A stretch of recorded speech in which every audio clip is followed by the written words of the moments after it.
My brother Matthew was only 20 years old when he was involved in a serious car accident earlier this year on Father's Day with one of his best friends, Braxton. This accident changed his life and the lives of our family members forever.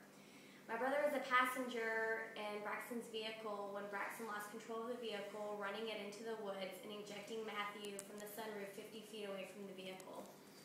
Both passengers were intoxicated and were nearly robbed of their lives. The call to the ambulance from an onlooker was made at approximately 7:40 a.m. The paramedics didn't arrive on the scene until approximately 8:04 a.m. Not until several minutes later did they discover my brother 50 feet away from the vehicle, unconscious. They resuscitated Matthew 4 times before rushing into the emergency room. Upon arrival to the emergency room, doctors and nurses spent the next 2 hours keeping Matthew alive and in the process lost him twice. Soon after they stabilized Matthew on life support machines, our family was notified. I woke up early that Sunday afternoon and immediately texted my dad, "Happy Father's Day." He texted back, "Thanks." Just a few minutes later, he texted me and said that Matthew was just involved in a serious car accident and he was notified by the sheriff. He told me that he would get back to me with more information as soon as he could. Frustrated by the lack of detail, I called my brother Kyle and asked him if he had any more information. He said that he was fishing and just found out the same. I quietly prayed for my little brother. The phone finally rang and it was my father's wife's voice. She told me my dad was too emotional to speak and that the accident was more than forgiving, anything but forgiving, and to make plans to go to New Orleans where Matthew was leaving immediately. In a desperate attempt to obtain more information, I called University Hospital in New Orleans where my brother was and spoke with a trauma intensive care nurse.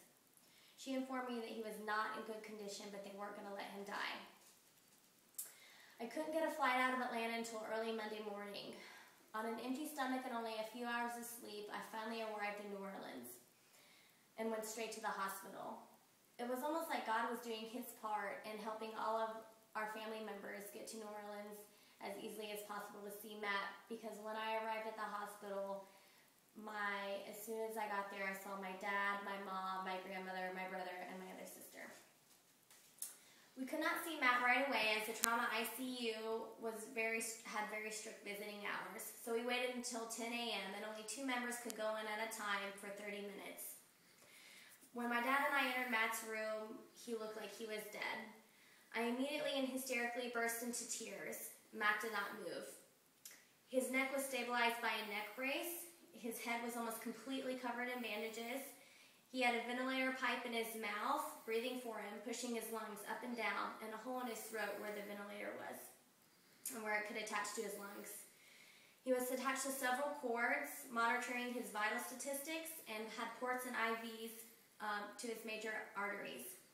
Matt's right arm had metal rods holding his bones together, and both of his legs were being stabilized with foam booties that covered up to his knees. The hair on his body was matted by blood, and his exposed flesh was covered in bruises, scratches, and deep cuts. They induced Matt into a medical coma, ensuring that he would not be agonized by any pain or suffering. Over the next 8 weeks, Matt would undergo 3 major surgeries and several small surgeries at University Hospital in New Orleans. During the 8th week of Matthew's stay at the University Hospital in New Orleans, he was declared stable and would be discharged to be transferred to a hospital closer to our home in Florida. There he would participate in 4 to 6 months of strenuous rehab. A full diagnosis of Matthew's injuries would tell us that he was paralyzed from the waist down due to a crushed disc in his spine and a broken back. He suffered from traumatic brain injury, or TBI, from impact to his head. He had several broken ribs, bruised lungs, broken collarbone, and a broken arm.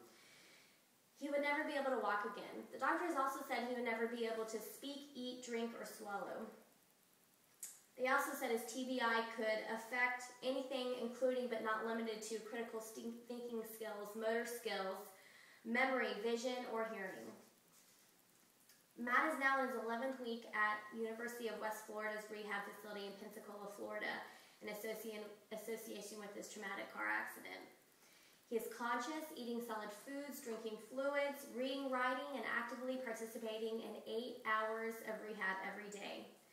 The doctors informed him that he is in the top 5 percentile of people with similar injuries, and that it's a miracle that he's alive and doing so well. Thank you.